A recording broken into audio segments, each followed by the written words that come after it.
Hi, Andrea here. Before I jump into today's video and talk to you and show you how I applied the final glazes and finishing compositional touches on this painting, I have a few really exciting updates for you. First of all, my artist retreat in the south of France is filling up really quickly. So if you want to join us next September, for this retreat, then go over to andreawaddell.com/France for all the details. This is a first come, first serve type of situation, and space is limited. It's going to be an amazing retreat in a monastery in the south of France. Also, if you enjoy this video, then you're definitely going to want to check out my new self-paced online class that is going to launch right before the holidays, if all goes well. So I'm going to touch on a lot of the same things that I touch on in these YouTube videos and in this thing that's coming up, in this video that's coming up on veils of color and composition and color harmony, etc. But first of all, it's going to be professionally filmed. So you're going to be able to see really tightly what I'm doing as I'm doing it, including my color palette choices, etc. Plus, I'm breaking everything down into bite-sized chunks and things that you can really take from and learn from in a structured way. And I'll be giving you exercises and things so that you can practice each thing and build on it at your own pace. So if all goes well, that will launch right before the holidays, a perfect gifting opportunity. And finally, if you want to stay in the loop of everything that I'm doing, then sign up for my newsletter.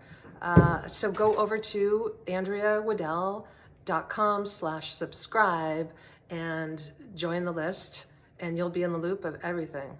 Okay, that's it for now. Let's get going. I'm going to talk to you today as I work on this painting, finishing it up on when, why, and how to glaze a cold wax painting. So I get this question a lot in classes, and it's really a complex process. The way that I like to do it is maybe a little bit different than other artists who work in oil and cold wax. I like to wait until my composition has pretty much emerged, and then I will start looking at adding nuances by starting to introduce thin veils of color to just modify the colors that are already there. So in this case, I'm going to, as you can see, this doesn't have a whole lot of variation going on. So, and all the value scale is pretty much all the same, except for this one dark piece over here. So I want to change that a little bit. And I'm going to work with, this is what I would really recommend, is use colors that are transparent. And you can find out whether a color is transparent or not by flipping over to the other side of the tube, and it's going to vary from brand to brand. Who is this? I don't know who this is, but this is a quinacridone rose by M. Graham and Company. Anyway, they say it loud and clear right there, nice and clear, and this is Gamblin, and I'm going to work with this alizarin crimson, and this is also a transparent, and that's written nice and clearly. So I'm going to start by deciding that I want to do that because I already have pink here, and I like these pinks, but they just don't have a whole lot of luminosity to them. So I'm going to start with my cold wax medium. I have started recently adding Galkid gel to this mixture, and I do it in a 1 to 3 part ratio. So we'll just say that this is 1 part and this is 3 parts. 1, 2, 3. And I'm going to mix that up. And the Galkid gel, what I really like about it is it adds just a little bit of a satiny touch. And I've heard too that it helps keep the colors from being disturbed by the cold wax. So cold wax by itself kind of modifies colors a little bit. I don't know all the science behind that, but I've noticed it in my own work. and the Galkit gel keeps it from doing that. And of course you could use just straight up Galkit as well. I like the gel because it's pretty much the same texture as the cold wax. Okay, so let's say I start with my quinacridone. I can't see anything. Oh, Graham. Okay. I'm going to, whoops, take a little bit, put it over here. So just a little bit, because we're being subtle here. We don't want to be heavy-handed. I'm going to put my cold wax there, so about 50-50. And I'm going to start mixing that. Just as you can see, I take a little bit. I'm careful not to be too heavy-handed here. This is a subtle process. And in this case, I can either use a brayer, and I've started cleaning my brayers now because I'm so sensitive in just kitchen oil, and that seems to be working. I've also heard that Murphy's oil, what is it called? Murphy's oil soap is fantastic, but this is just canola oil. And I kind of dunked these in and got them nice and clean. So you can use a brayer. You can also use your squeegee tool. And you can also use a brush. In this case, I'm going to use my squeegee. I'm going to pull across.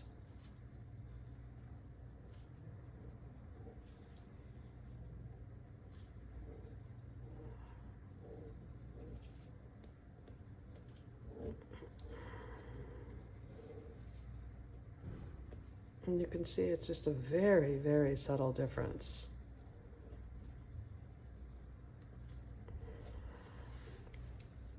But already it adds so much more interest because this is all very pale. And now I have this contrast down here of a very beautiful pink. And this really is a great way for those of you pink lovers to layer up pink, is to use your quinacridone and then a layer of white and then a layer of another red and then another layer of white, and you'll get really beautiful pinks. I like that. One rule of composition is if you have a color one place on your surface, you want to try to find another place to put that color to create a sense of balance. So let me see, I might just bring it in just a little here. I don't want to do too much. Just a little bit, right there.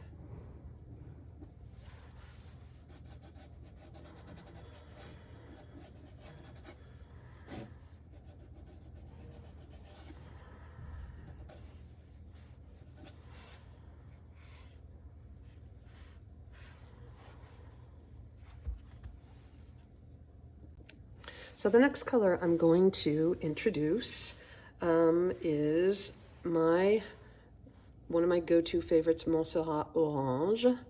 And this is by Williamsburg. I'm not sure what it's going to do because it's not a transparent. I believe there's some white in it. White is opaque, very opaque. Lots of things to say about white. I love it. I have learned how to glaze with white, but it's a trickier process. That being said, it can be done. You can get beautiful glaze effects with non-transparent colors. I'm just talking about them here because it's just a lot easier. Okay, so also what I can say here is this is all kind of a pink and with a little bit of yellow palette. And so I want to stay with this palette. And so as I'm glazing, I get this question asked to me a lot in classes is, well, where do you go from here?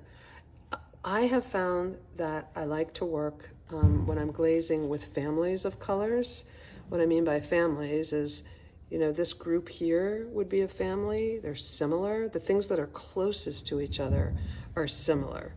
And I'm just going to call them a family. Does that make sense? So that's kind of the way I look at it. These are kind of pinks and maybe a light blue gray.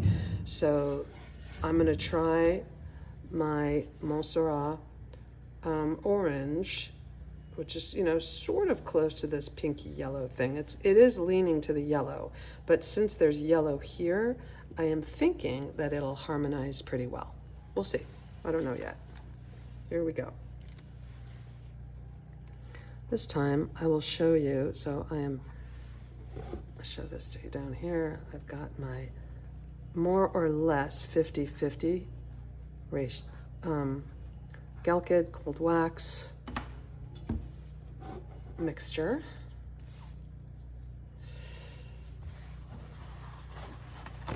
I do not know, as an aside, why these brayers splay out. You see that? I don't know why. I have contacted Speedball. As soon as I get an answer from them, I will let you know, because it does make using the brayer trickier. So I'm going to load up my brayer.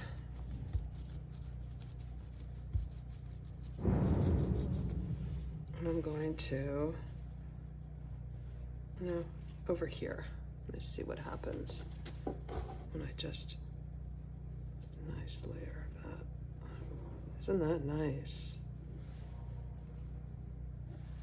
Isn't that nice? But you can see what I see here is as soon as when you get to this stage, I introduce one color, it influences the others. The whole thing shifts. So this is why it's, it's a delicate balance to find.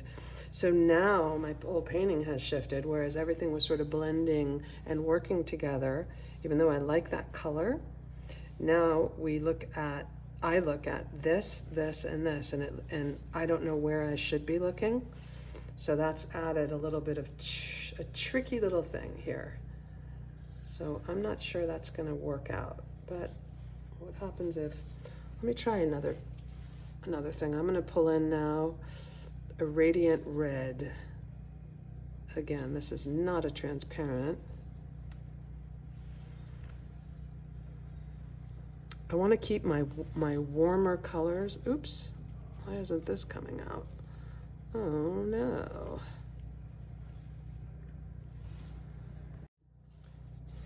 When these colors get stuck like this, I use my skewer and I just try to get them to come out. There we go, our little friend. Sometimes I like to do just a color test before I do anything else and just see what's that gonna do. Okay, that's a very bright pink. I don't know about that. Well, I'm stubborn, so I want to try. Let's see. Taking some of my cold wax, mixing it with this.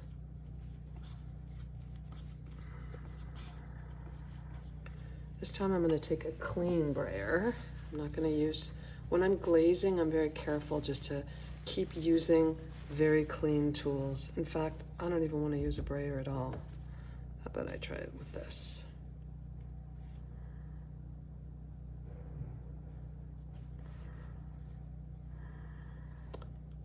Subtle, subtle.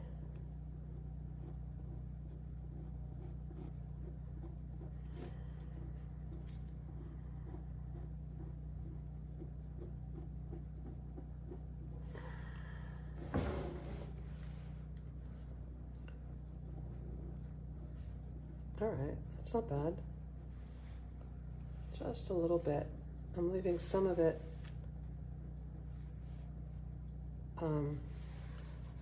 alone, and I'm just working through some of it. I've also found, as a sort of a composition thing, is that when you have a line like this, it's a good idea not to stop at the line. Let's just bring this past that line a little bit so we don't have such a hard stopping point. That's better. Okay, now I see these two things are the same size.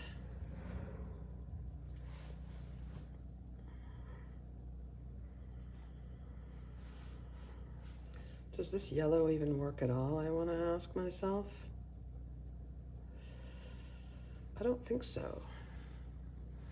Aha, let's try to bring this into more harmony by bringing back some of our Mosa orange. Let me roll it out. Another way to make sure, that's a lot of wax. I need more color than that. That's too much wax on there, not enough color.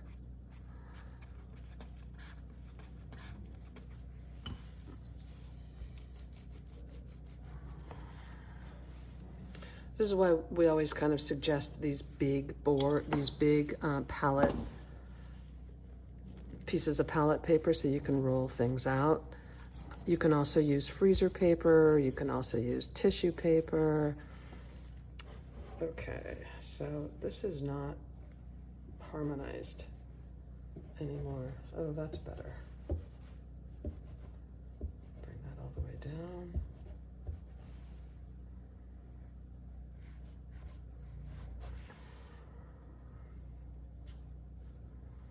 See, just really subtle changes to this. I think I might want to introduce some of that down here. Sometimes what I like to do too, as I'm always trying to balance my colors, even though I'm glazing, is I can lift some of it up and just give this down here a little bit of something. Doesn't that look nice? Yeah, so now this talks to this, and this is moving in a way where they're all speaking to each other.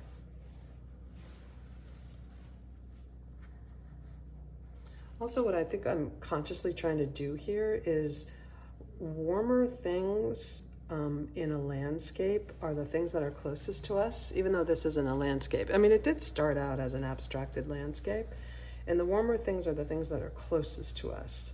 So that's kind of why I'm putting this as warmer, more saturated at the bottom.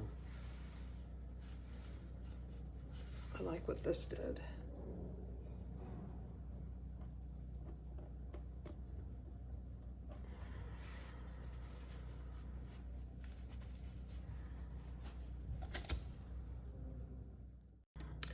Now I'm going to show you that you can use white as a glaze.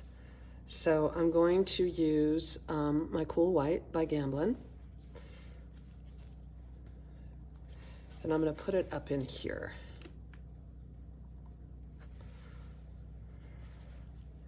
Even though this beautiful pink right here looks so wonderful next to this because this is muted. And so by contrast, this looks really beautiful and bright. So I am making a choice. If I'm going to put some Cool White and brighten this up here, I'm going to lose that effect. You'll see. But I am seeing what might happen if I do that anyway. Let's give it a whirl. Okay, I'm going to take my clean brayer, roll that out.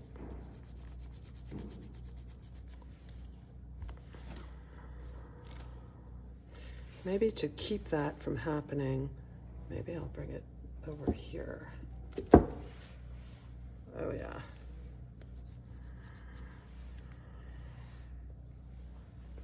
Here's the thing. For white, it's tricky. What I have found is that if I just do one pass, boom, it's better. Now, and I don't fuss with it anymore, because if I do, I will lose that beautiful luminosity that I just got right there. But then we get the brayer. And I'm trying to get away from having it look like I just, I did a pass with the brayer.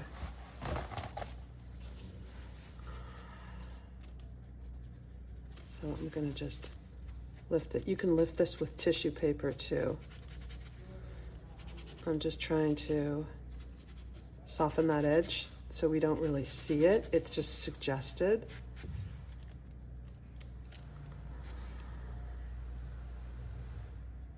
That brightens it up a lot, doesn't it? It's kind of cool. So why don't I see if I bring it in somewhere else. I don't want to bring it here. Let's see. How about if it just goes right in, just in one little spot, right there.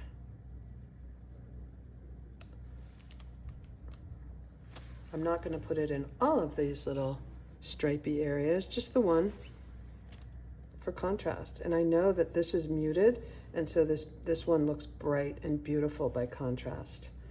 I like that. That's looking good. Now, let's try to do, oh, this is getting awfully close to being done. I don't like this, though.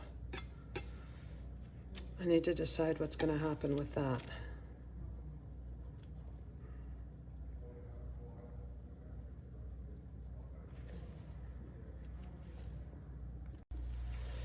I really like doing this. I really like having some canola oil or any kind of cheap oil.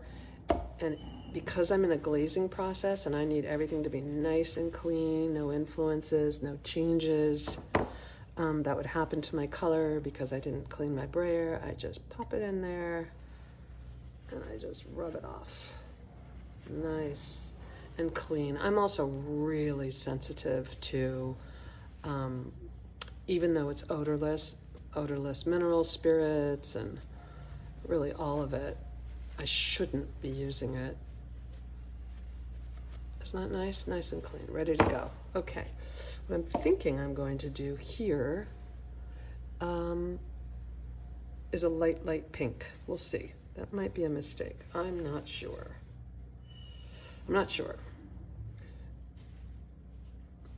So I've still got some of this. Now I'm gonna use some Radiant White, Gamlen's Radiant White. Put it there. And a tiny bit of this. Oops, it's gonna be too much. Oh, darn it, I made a typical mistake. I went too fast, I wasn't thinking, and so now if I want to try to work up this pink, it's gonna go on and on and on and on and on and on. So instead of putting the red in the white, it needs to be done like this. So here's my white, and because I'm looking for a very pale pink. And this color, it's not very harmonious. But anyway, I'm gonna push this off to the side. I'm gonna take a tiny bit of this to mix with that. There we go. We want just a hint of pink. We don't want anything super, super heavy-handed. You know, like that. Look at the difference between those two pinks. So that's a question of just slowing down. Okay, so let me do my color test here. What's gonna happen if I add that pink? I really just don't know, and I'm not gonna know until I try. Like this. Wax. That's too much. Oops, too much. Not enough. All right, let's give it a whirl. My beautiful, nice, new, clean brayer. Roll it out. I'm gonna roll it out somewhere else. There we go. What happens? Oh, I like it. Isn't that nice? Yes. I did it. Isn't that cool? I have to make a decision. Does this go or does this stay? I think it goes. Yes. Well.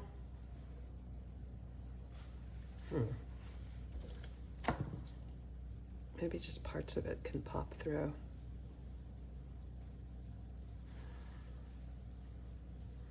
It's nice. I kind of wonder what happens if I bring some of this here. Oh yeah, that's nice. I talk to myself like this when I'm in the studio. It's so funny. I don't even know if I'm recording. I think I am. Am I recording? Yes, I am. Look at that.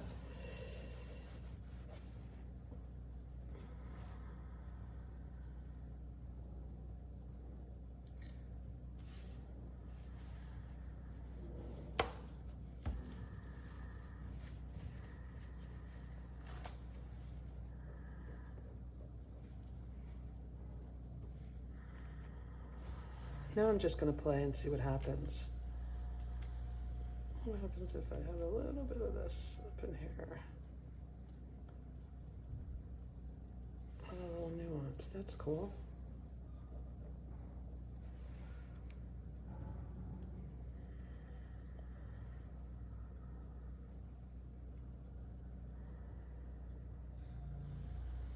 What happens if I deepen these here? Deepen this color.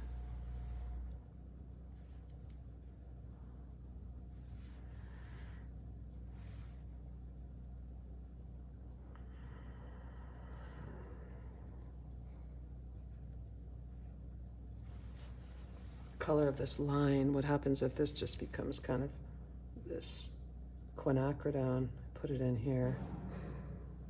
This is dug out.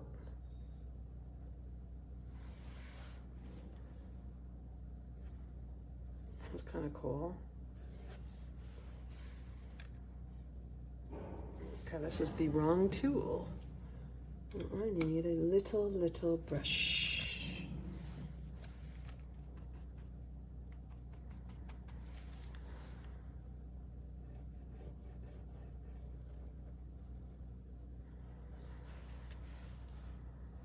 That's interesting. Gives a nice contrast to this very light piece up here.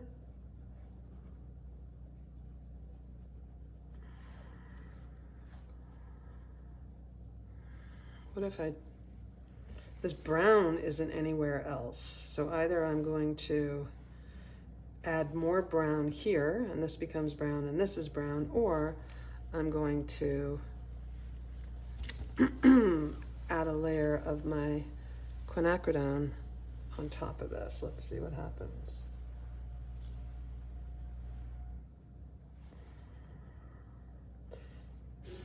That's cool.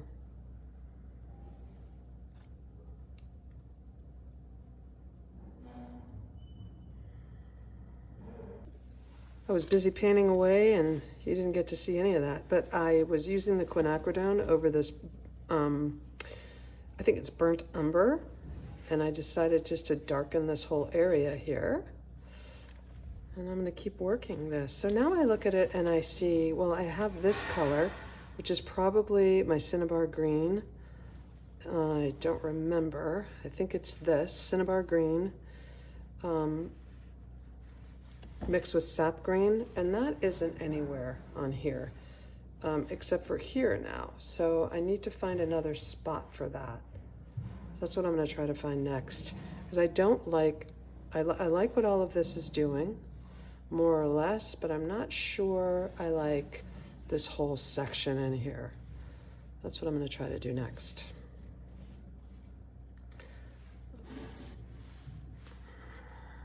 So I'm gonna mix my sap green. It's out of the way, pull this over.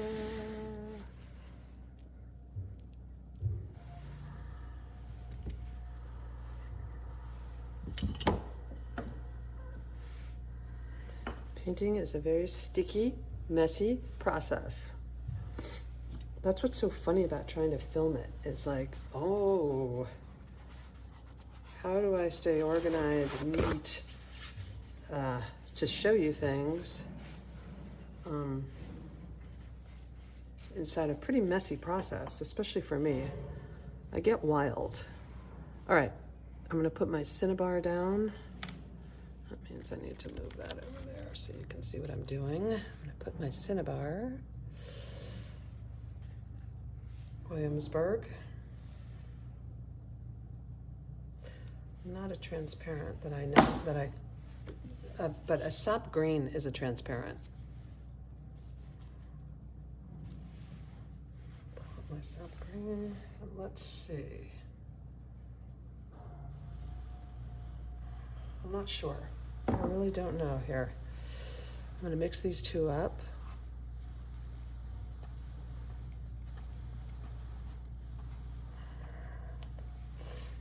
I think I'm going to add white for one. This is my cool blue, my cool white. Put that over here, bring some of that in there. Well, it's not the same color, but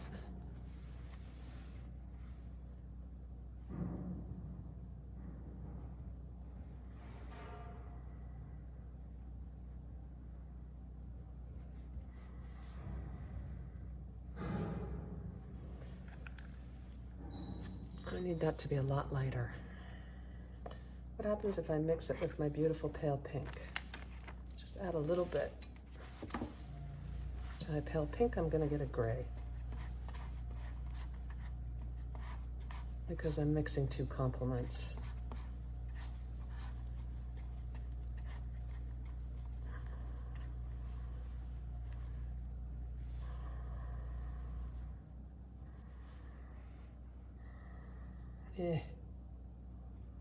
I don't love that. I don't love it.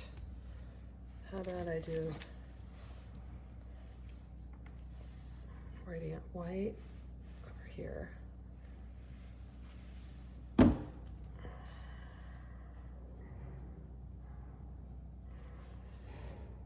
Yeah. That's what that needed. Sometimes as I'm trying to finish something with a glaze, I'll still add a thick coat somewhere, like this. Yeah, that looks good. I'm gonna make up, I need to create more of this pink. First of all, I'm gonna add, see if I can get a very light green, just to see what that is, that does. Let's see if I wanna use that or not.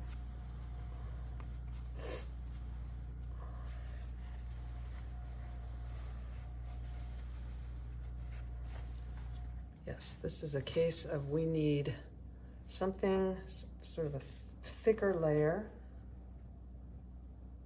And I'll explain to you why in 1 second. Let me do this. So take my quinacridone, tiny bit, less than that, just barely that much. I want that pale pink again. Boop. Oh, too much. Darn it. See, I went too fast. Okay. A tendency would be, oh, I just want to put it on there. I'm going to get frustrated. I don't want to have to work up that color again.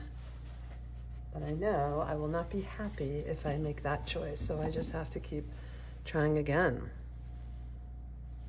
Put some more white down. And I will try to be gentler.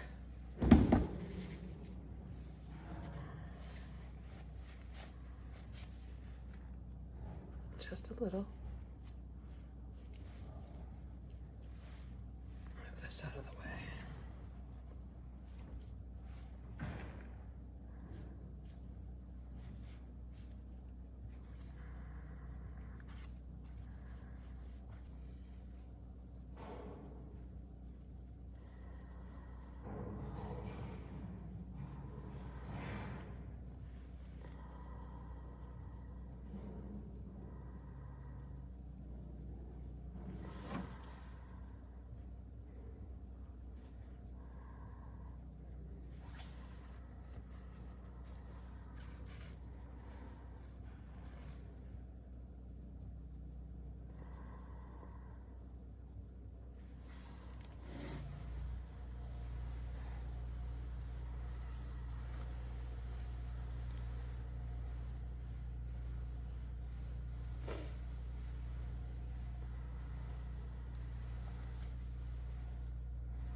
This is just a colored pencil, and I think that because this is so dry, this is maybe about 3, maybe 4 weeks old, maybe 6 even. I'm pretty sure I can dig in and get a line. Yep.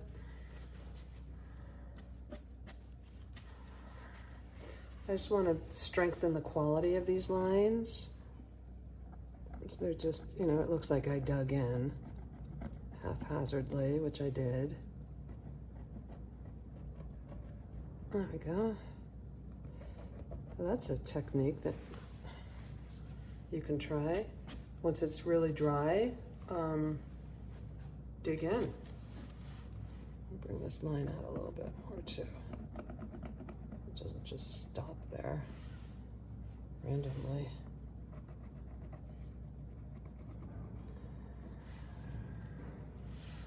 Yeah, that all the way up.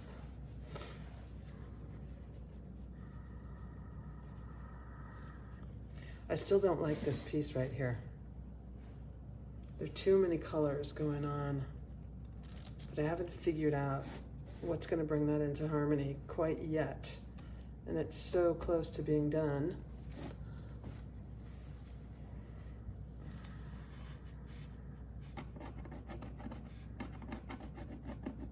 If I had some lines.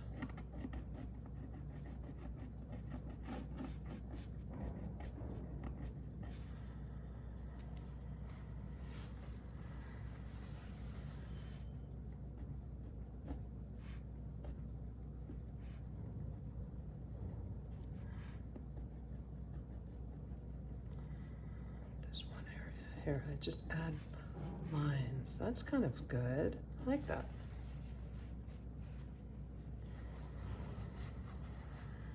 Now it looks too much like that.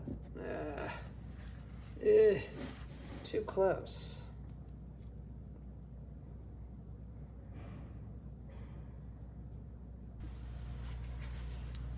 So close to being done, and yet this little section right here is bothering me, and I don't know what the solution is, and I don't want to wreck it. Oh dear. I think the direction should go like this. Landscapey, you know, semi-abstract landscapey things, it really is about directionality. I have found this goes this way, this is coming across this way. So now that I have wrecked that,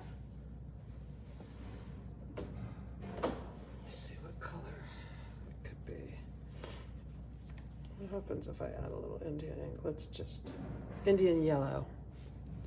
Let's do our color test. Ooh, that's awfully bold, isn't it?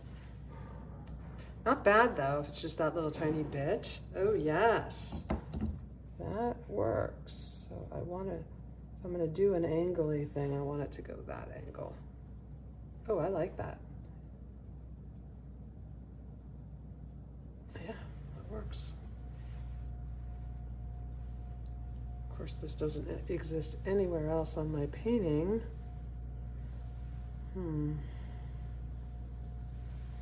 Maybe just the slightest bit right there. Just a teeny, tiny, teeny, tiny indication of it.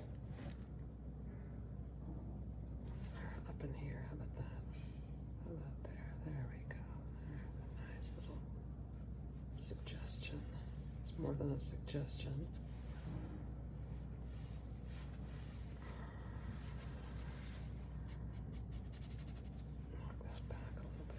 That's nice. Oh.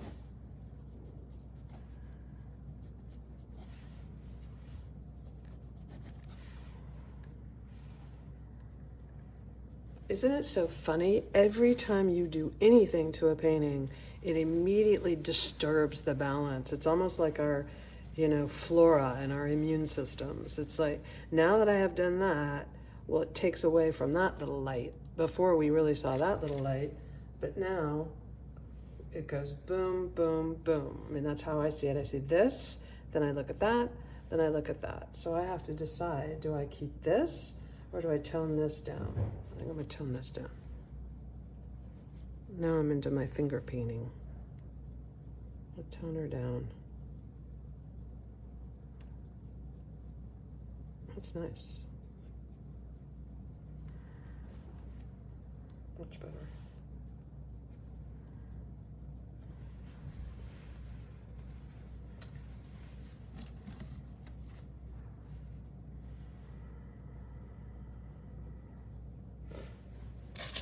I think that's it.